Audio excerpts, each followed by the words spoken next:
I cannot wait to eat that egg. Thank you, Dina. Well, Canada's main party leaders will face off in the only English language debate of this election season, a night after taking each other on in French. Joining me now to break down the big moments and how they could change the rest of the campaign, City News reporter, Parliament Hill reporter, I should say, Glenn McGregor. Glenn, first of all, thank you so much for being out there in that cold Montreal weather right now and joining us this morning. They said it was going to be a spring election, and it hasn't been very spring-like. I can tell you, everywhere we went on this campaign, it's been freezing cold. Montreal, no different today. Well, Glenn, last night didn't really feel like there were any real moments of consequence. I suppose, what were your takeaways from the French debate?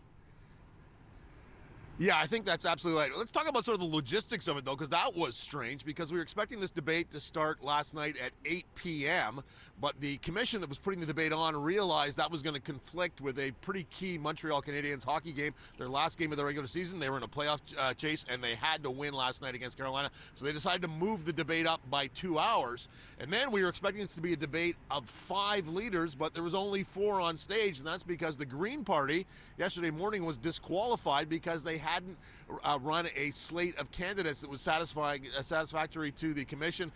They required that every party have candidates in at least 90% of the 343 seats. So they didn't meet that. So that was a little strange too. But yes, you're right. There was no kind of big moment. We always talk about debates, the possibility of being a knockout punch, looking for these exciting confrontations between leaders. There wasn't very much of that last night. Mark Carney came in there, the Liberal leader, and he just kind of had to hold his own.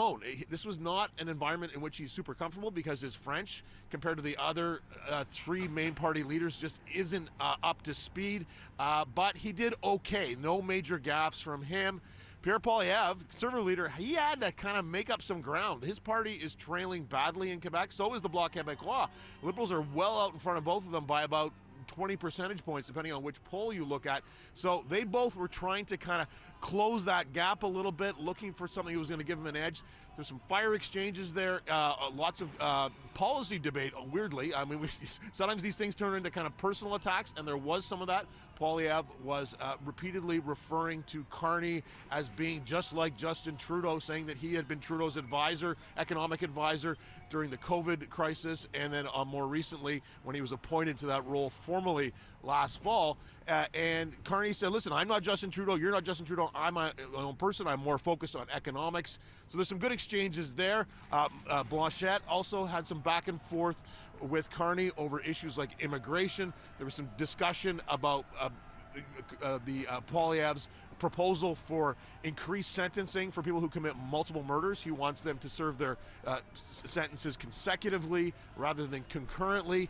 Courts have said in the past that may be unconstitutional, so there's a little bit of that. So we actually, Caryn, had kind of a debate about policy, which could be what voters were looking for. Yeah, that was certainly something I took away as a viewer watching from home, was that it was a pretty effective debate. I suppose, as we head into the English debate tonight, do you expect more fireworks on stage, given that most of the leaders will now be speaking in their first language?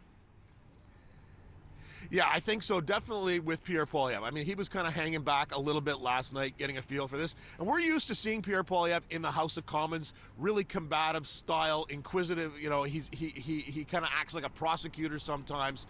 Very effective in those moments. But I think when he was on stage with 3 leaders, rather than just kind of going after one person, it might have thrown his game off a little bit. But look at this. Make no mistake. This is a crucial night for Pierre Poilievre.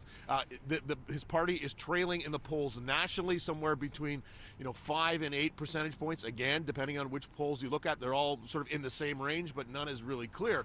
So he has got to play some catch up. And in Quebec, so last night, the French language debate maybe not as important for him, because the Conservatives have only a small number of seats in Quebec, and they're all kind of clustered in the Quebec City area, as well as a few places, more rural areas. They don't really compete here in Montreal.